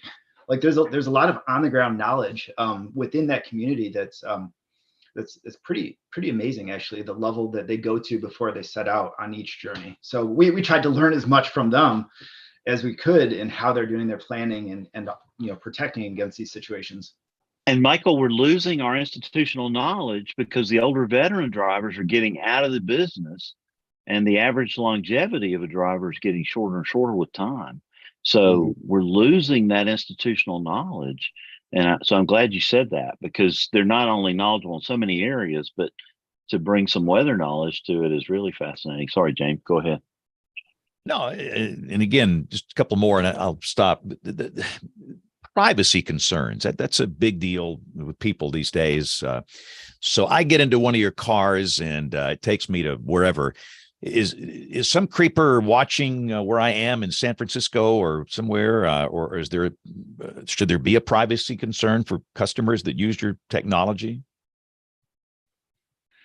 Yeah, you're absolutely right to have a privacy concern. We protect our customers' privacy, from start to finish. Where we don't sell or share any of our customers' data. Anything that we're collecting is generally aggregated in a way that it doesn't reveal the individual. We have to put those protections in place, because I don't think anybody would want to, be in a situation where that could be revealed. Okay. And one more thing. I think about stuff that happens when people are driving down the road. I mean, there's some strange stuff that happens when people drive down the road. I mean, let's say that I'm in one of your vehicles and somebody just decides they're going to start shooting at you. I mean, these interstate shootings happen all over the place. Is there a safety mechanism if there's some type of anomaly? Can the car detect, are there gunshots being fired or something like that? Just out of curiosity, because I hear these incidents all the time. Good question. See, I'm your worst nightmare when it comes to questions. You never want me asking these questions, because I'm not. I don't know that we have any gunshot detection per se. We certainly do we didn't mention microphones, but we do have a series of microphones where we're detecting emergency vehicles and sirens and horns and all sorts of things like that. So I guess it's within the realm of possibilities, but it's not something that I'm aware of us building today. Yeah, and maybe just to add to that, the passenger also has the option. There's a nice display in the back of the vehicle that shows the map. It shows what the vehicle is seeing and things like that. It also has an option for you can hit a button and you can be connected with a person who can aid you and whatever might be causing you concern in the back of the car. So we don't just leave our clients up in the woods without anything. We make sure that they have the ability to get help if necessary. And one more, and I'll stop. Where do you see you guys in 25 years? 25 years from now, where's your business?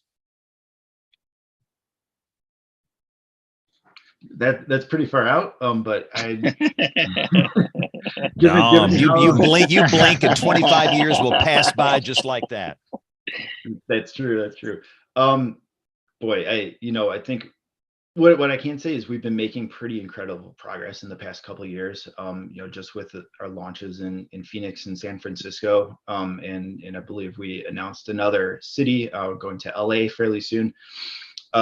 So we're going to continue down that path and aim to kind of be able to deliver people and things safely and efficiently as possible, and just keep expanding what we're able to do. How many markets? I mean, in 25 years, you want to cover much of the country, or what's your service area in 25 years? Such a good question. Yeah, that's a tough question. That's what I do. I wish Sandy could unmute her microphone and handle all these hard questions for us. Let's make her talk. Yeah. Yeah, I'll quote her since she was able to rejoin in the chat. She says everyone's going to have to stay tuned to find out, but the future is very exciting for us. Well, it's so funny because all this is fascinating. You see us laughing over here. It's because Dr. Neil Jacobs started the thread that you guys would be in flying cars in 25 years. Of course, which Rick says is the Jetsons, and Kim says that's her worst nightmare. They're causing fires with crashing drones. Let's not see what happens if cars start flying. So that's all cool. But we were talking about safety and that measurement, because you're going to be measured always by some news story about a horrific accident that occurs. There've already been some examples of that, in the over the past few years, because the technology is not perfect. But as James says, there are all kind of crazy things going on while people are driving. They're shaving and doing all kinds of other crazy things. Not to mention before we even had smartphones, what they do.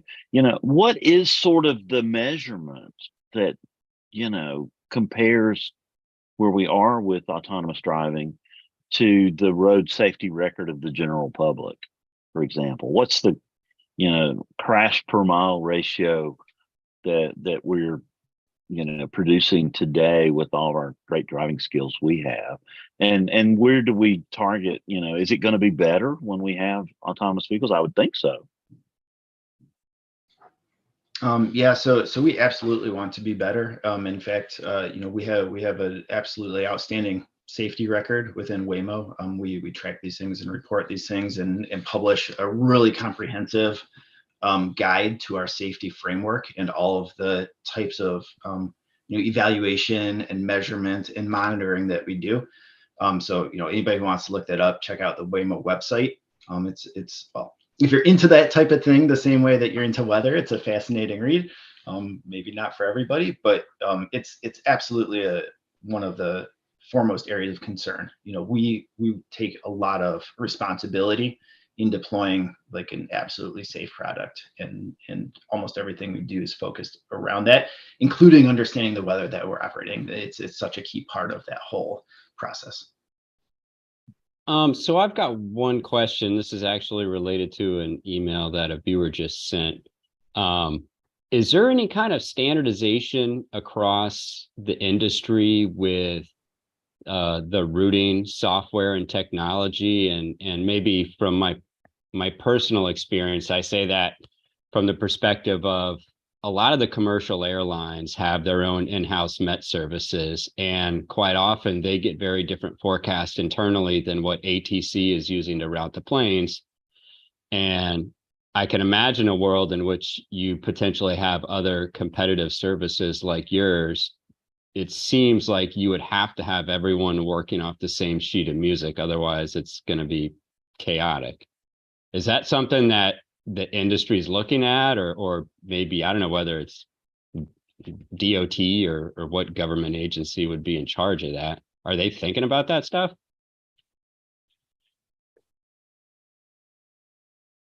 That's a tough question. I don't know all the details off the top of my head, Neil, but certainly there's a lot of challenges involved. With some of our competitors might be expanding their capabilities at different rates, or expanding that ODD that we've talked about, and that adds another degree of complexity. If one service is able to operate in one set of, say, weather conditions, road conditions, or even like road classes, speeds, things like that. So there's actually a lot of layers to peel back here. And one thing that Waymo does is work with members at the federal, state, and city level of governments to try to advocate for some of these approaches as well. So really great question. I wish I had a better answer, because I think it's an important question. But again, to Michael's point, whatever we do, we're always doing it with a keen eye towards safety. That's the absolute number one priority, and one of the foundational values of the company with everything that we do. So anything that we can do to support that is something that we would pursue. So let me throw out a couple more here, and then we've got to take a quick break. So if let's say I go to Phoenix and I'm going to hop in one of your vehicles, do I have to, what kind of disclaimer do I have to sign, just out of curiosity, or do I sign a disclaimer? In Phoenix, I don't think there's any disclaimer. You can record the trip. If you search YouTube, you'll find all sorts of people who published or record some part of their trip and broadcast it. There are different levels depending on the market of kind of participation. So I think in San Francisco, we actually recruit people to test out the service. But in Phoenix, just download the app and go. I challenge you to download the terms of service and read it to us on next week's show, James. Okay. Okay. And about the legality of this, let's say that you want to go into Dallas, Fort Worth, or you want to go to New York City. What's the legal mumbo jumbo that you have to go through to gain the permission to do this? I heard somebody go, woo. And it wasn't Daniel or Michael. Yeah. No, there's a lot, and it's certainly challenging. This is definitely at the frontier of technology. We work really closely with governments in California, for instance, and there's been a lot of process involved working at both the state and the city level to develop the regulations, as well as make sure that we're compliant with them. So I don't want to say anything specific about Dallas. I don't know how Texas DOT necessarily has everything, but we have specialists within the company that will also work with some of these agencies as well to understand what do we need to do, as well as to support the development of whatever regulation is going to keep our business going great, as well as keep the public safe. And have you guys got to deal with NASCAR to enter a NASCAR race with these things? I don't know, Michael, you've been here longer. Is that just a perk that I don't know about yet? Can I get tickets to the Daytona? I haven't seen it, but I think there was a demonstration at CES, the Consumer Electronics Show, this past year. Not with Waymo, but I'd have to check it out. To me, it's interesting. It's like AI takes on a NASCAR driver, and who would win. And of course, obviously, the thing's got to be able to go. What's the top speed of these vehicles? Whatever the posted legal limit is where we're driving. No, we're not pushing top speed in any of our.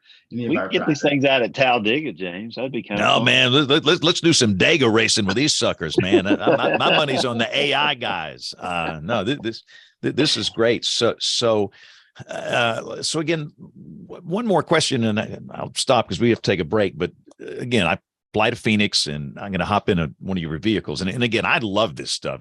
I'm an early adopter. I love it. What's the cost if I wanted to say go 10 miles or 5 miles or whatever? Is it per mile, or how does the fee structure work? Surge pricing for you, James Spann. It's always surge pricing. Yeah, right. That's not a part of the business I deal with, but I think we aim to be competitive with the other providers out there for a similar trip is generally how I think. So it'd be about what you'd pay for an Uber then, approximately. Yeah, something like that. Yeah, I was going to say these are tough questions for the weather guys. That's just, see, I'm the goober that asks this stuff at the end. So you've got, so I get your app on my phone. What's that app going to do? So it basically, it'll show you a map. It'll show you where you are on that map, and you tell it you want to ride. From that map, you kind of pick your drop-off location, and you can tweak your pickup location if you want to be somewhere slightly different. And hit, hail a ride, and it'll tell you how long till the car shows up, and that's it. I think it unlocks the door for you when you get there. Yeah, it's kind of like the whole system front to back. You do it with your phone, and you've got yourself a ride to wherever you want to go. So it sounds like the Uber app then, in a way. It's very similar to the way that works, I guess. Awesome. Well, guys, thank you all so much. And so let's do can you guys stick around for a few minutes? Do you guys have to, we've had you for an hour and a half here. Can you guys stay around for a few more minutes? Yeah, I'm cool. Good. Yeah. Okay. So be thinking of a good pick of the week. At the end of the show, everybody has a pick of the week, typically related to weather, website, hardware, software, whatever. So be thinking of something cool. We'll do that when we come back. And again, Jen is out this week, so we're not going to do the email segment this week. We'll do a long one next week, but we are going to take a quick break here. We're going to pause for Tony Rice in This Week in Astronomy. And then we'll come back with maybe a quick update on the ice situation there and parts of the Southern Plains states and the Tennessee Valley. We'll do picks of the week and much more as WeatherBrains rolls along. Looking beyond the atmosphere, here's Tony Rice with your astronomy outlook. Comet C 2022 E3 ZTF reaches its closest point to Earth on Wednesday evening into the morning hours of Thursday. And that means it's going to be at its brightest. But you're still going to need dark skies and at least a decent set of binoculars to see this icy visitor. To see it for yourself, look to the north between the Big and Little Dippers. Follow the two stars on the outer edge of the bowl of the Little Dipper upwards. The comet will follow that line as it heads higher above the horizon in the next couple of days. The comet's also a bit easier to see right now because it's above the horizon all night.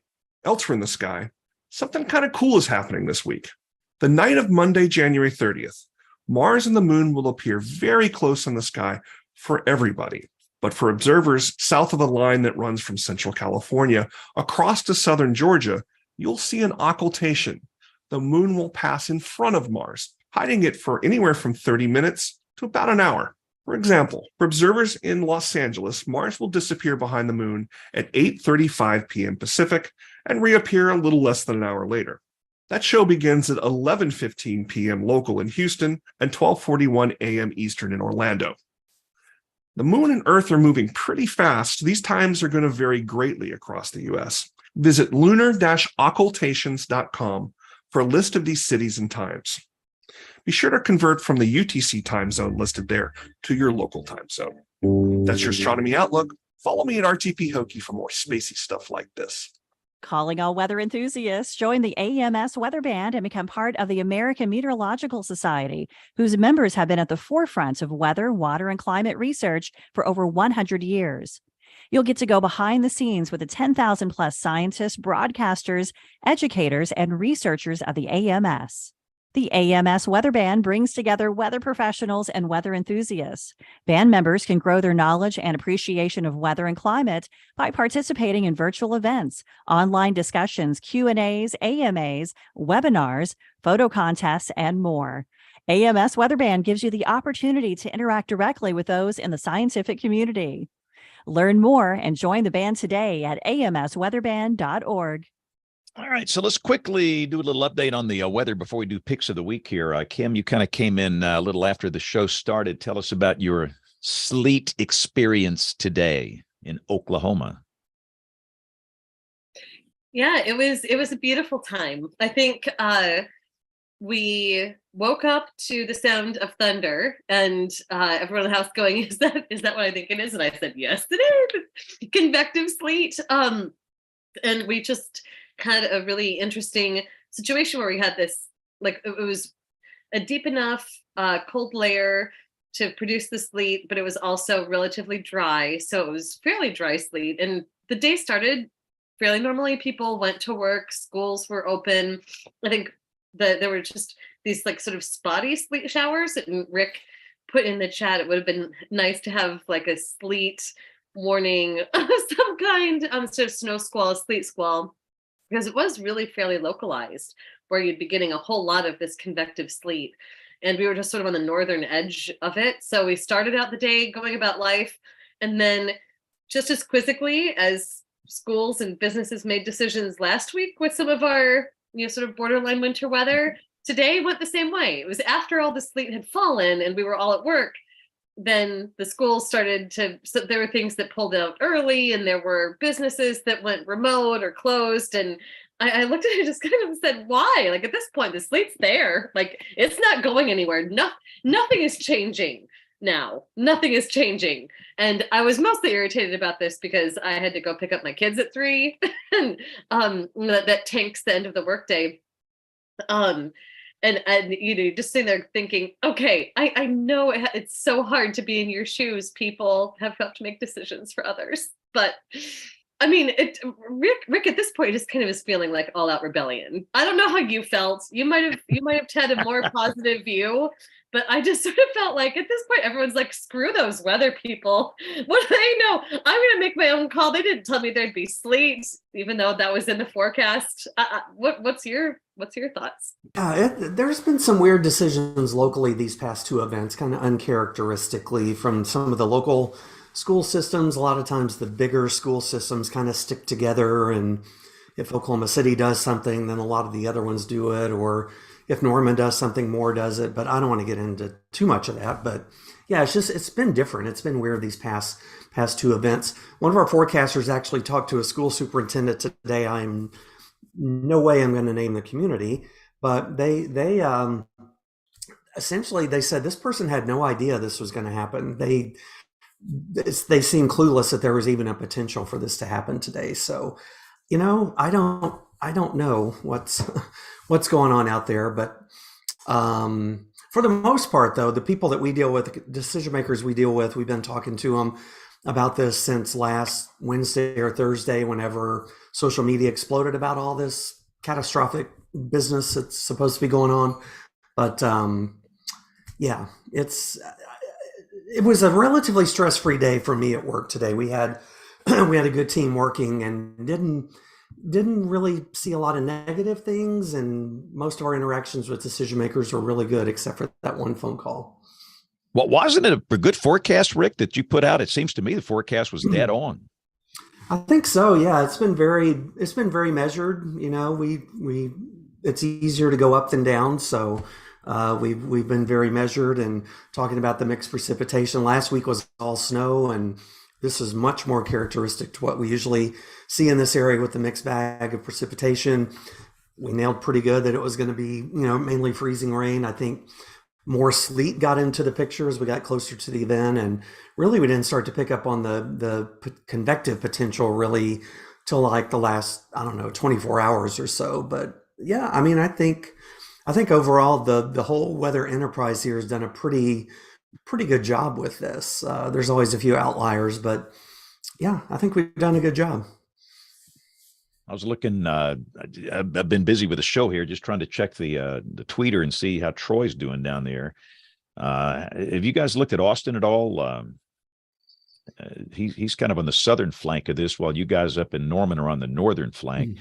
It looks like Dallas and Fort Worth probably have, bigger issues maybe than Austin. But anyway, that's the reason Troy's not on the show. But Dallas, Rick, could be pretty nasty there with this next batch, you think? You've lived in Dallas, I've lived in Dallas, and yeah, it's, 5 minutes of freezing drizzle is paralysis sometimes for the city. So I shudder to think what it's going to be like over the next couple of days. My boss actually went to San Antonio yesterday for a weather service workshop. So hopefully he can get home. He may have to drive around Dallas on his way home, but yeah, it looks like it's going to be really bad there. And it looks like our next wave comes tomorrow morning. And the brunt of that, again, we're going to be even more on the northern edge of that. And some signs we'll see less of the convection tomorrow. So maybe not these sleet squalls like we saw today that really piled up. I think I've seen a lot of people that were saying, well, thank goodness it's not freezing rain because sleet gives you traction and it's not as bad on the roads. And I'm thinking, sleet is one of the worst things you can, when sleet falls heavy, it doesn't really matter much about the ground temperature. We saw that today. Once the sleet fell in those heavier bands, the road just got instantly covered in ice, and and the rest. There was lots of tow truck action after that. And we'll go to our East Coast correspondent, Neil. I see Neil's in his tank top and flip flops. So, Neil, you're not in this cold air mass. It looks like it's going to be awfully cold up in the Northeast, though. Here down the line, There's nothing going on here. I mean, it's a little bit 40s, 50s, kind of drizzly. Hopefully it doesn't mess with my flight in the morning, but otherwise it's kind of boring. Yep. Sometimes boring is good. By the way, for those on the show here, so far the working title is Ankle Bracelet for Highway Jerks. I don't know where that one came from, but Neil Jacobs. There's a lot of good possibilities, but I think that's the favorite one here so far. So let's kind of get into picks of the week. This is where we go around the horn and everybody on the show shares something that's interesting that is weather related. And I'll just start with mine. I love to watch messaging coming out of areas where there's ice issues and snow issues and sleet issues, because it's something we can learn. I love to learn from people that are good at what they do. And Tom Bradshaw, I don't know if y'all know Tom. Tom is the MIC in Fort Worth, and Tom is an old friend. I've known him for a long, long time. In fact, Tom and Ron Murphy are the two guys that started NWS Chat with the lunch with me down here at, I think it was O'Charlie's long, long ago. We started using Yahoo Chat. But anyway, I just saw a graphic from the Weather Service in Fort Worth, and we are learning, at least where I am, that most people cannot find their house on a map. We have a problem with geography literacy in this country. And I'm interested in the graphics that don't use maps. And they had one with different communities and timing and precipitation type. And I just thought it was good. So anyway, that will be my pick of the week. It was a graphic prepared by the National Weather Service in Fort Worth, one that they tweeted out earlier today. All right, so let's go to Rick Smith. Rick, you got a good pick for us this week? Fort Worth is one of the offices. I have a folder full of graphics we need to steal, and there's a lot from Fort Worth in there. They do an amazing job, and I love that one you highlighted today. My pick of the week is kind of looking back at last year a little bit. Storm Prediction Center put out a really cool tweet today. It had a link to a webpage, kind of 2022, a year in review. I haven't seen them do anything exactly like this, but there's a ton of graphics, a ton of statistics, interactive elements where you can go back and look at the tornado history, the watches, everything from last year, lots of tornado trivia from 2022. So that's my pick of the week. That's a great graphic. And again, the links will be up on our website, weatherbrains.com. All right, Neil, what you got for us this week? Go. So hopefully no one's picked this. I'm surprised they haven't, because it's pretty entertaining. My pick of the week is SciJinx.gov. It's a site by NOAA that has a bunch of different games and things on it, and it's pretty entertaining. If you go to the game section, they've got a tornado simulator that lets you decide what the intensity is, and then the little animation will go tear up the pavement or destroy a house. And they've got a lightning zap simulator, which is a game where if you hit the keyboard really, really fast, you can crank up your high score and get the bolts to hit stuff. It's pretty cool. Yeah, I refer kids to that site all the time, and adults. It is cool. They've done a great job with that. That is an awesome site. And again, we'll have the link up on weatherbrains.com. All right, Kim, I just saw your pick roll in. What you got for us? Yeah, based on the conversation. So being the behavioral scientist here, I was listening to some of this with an ear to, what's the human psychology of these technologies and the promise of this to feed decision making processes. And something that I think is really, really interesting is the perception of risk from autonomous driving. So you've covered a little bit of everything you guys are doing for safety and how important that is. I have a two for pick of the week.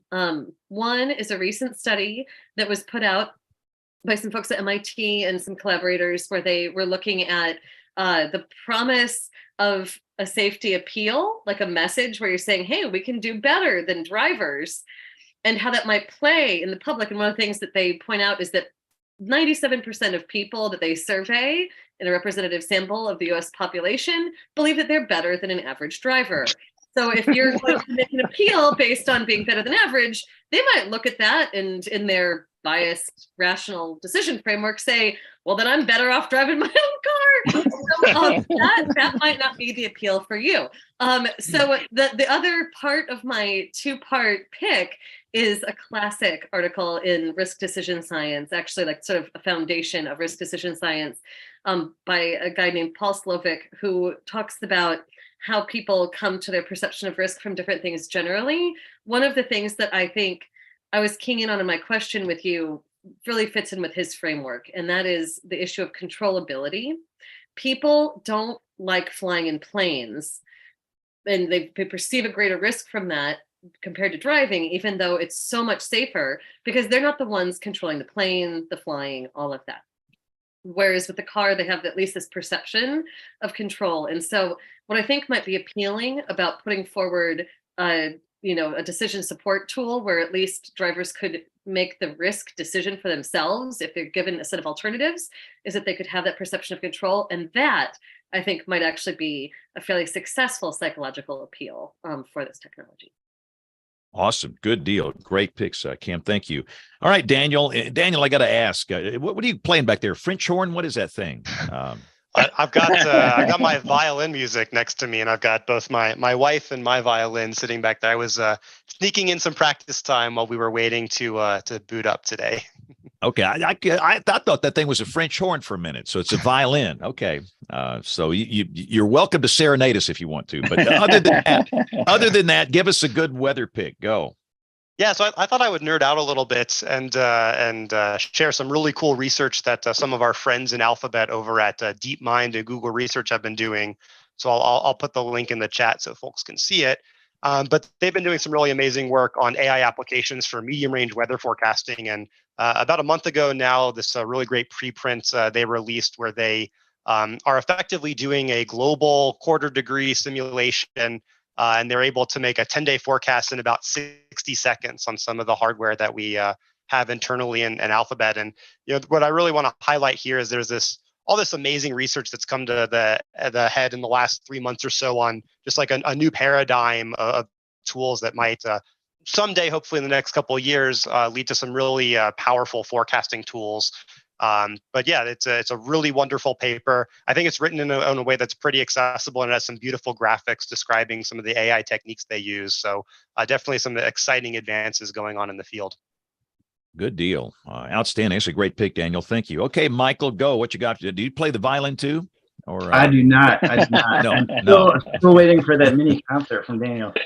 All right, so I'll do two quick ones if you don't mind. The first, I think I definitely want to point out the original blog post that started this whole thing that Daniel and I and a whole bunch of other people within Waymo put out. So please, check that out. We've got some more details about stuff that we talked about today and how we're applying it. The other one is just an interesting tidbit I ran across, which is this new research where people are finding that they're able to direct lightning strikes using lasers pointed up at the sky, like super intense lasers. I ran across this in interesting engineering. It seemed like a really fascinating piece of technology. Yeah, again, I think there's some merit to that, but I got to wrap my mind around that. But that is a great pick. And again, we'll put the link up to that on the show the website, weatherbrains.com. All right, Bill Murray, go. Yeah, there's no truth to the rumor that that's tied to the Zap game that Dr. Neal pointed out in his pick. You go to him for his YouTube channel for your latest pro tips on on how to get high score on that. James, I need to hear the foghorn one last time. Wow. This may be the last time, James, we ever hear the foghorn, because I have breaking news. Well, we'll hang on here. We interrupt this program for a CBS Radio Net Alert Bulletin. And in 1 week from tonight, Bruce Jones will be back with Midland Weather Radio, joining us as a sponsor for the show. Yes, And so we'll ring we're the very bell. excited about that. And every week we're going to have a sort of a dance off to who can bring the most interesting piece of weather memorabilia. So if anybody else on the panel wants to join in, if you got some cool piece of weather memorabilia, bring it with you during this part of the show. Welcoming Bruce and the folks at Midland back, and thanks to our good friends at the AMS at the Weather Band for being a part of what we do here. Absolutely. All right. Well, and Jen is not here tonight. I'm hoping she's here next week. You know, I will be speaking at the Ohio State University, and I'm hoping Jen comes to see me. This will be at their weather symposium that's a week from this Friday, not this Friday, but the next one. So and as old as I am, and I'm like Johnny Cash, I've been everywhere, man, in the United States. I'm not a global traveler, but I have never been to Columbus, Ohio. I've never been to the campus of Ohio State University. So looking forward to seeing them. And then I'll be at the, you guys ever been to the Central Iowa conference they do up there in Des Moines? Oh, that'd be fun. That's a great one. It really is. I know that I think Rick, didn't you go up there last year too with Rick? Both of you were there. I will be there, and I'm trying to get the date real quick here, but it's anyway, it's coming up soon. We'll talk about it later, but I'll be there. It's on the 24th. Looks like the 24th of March.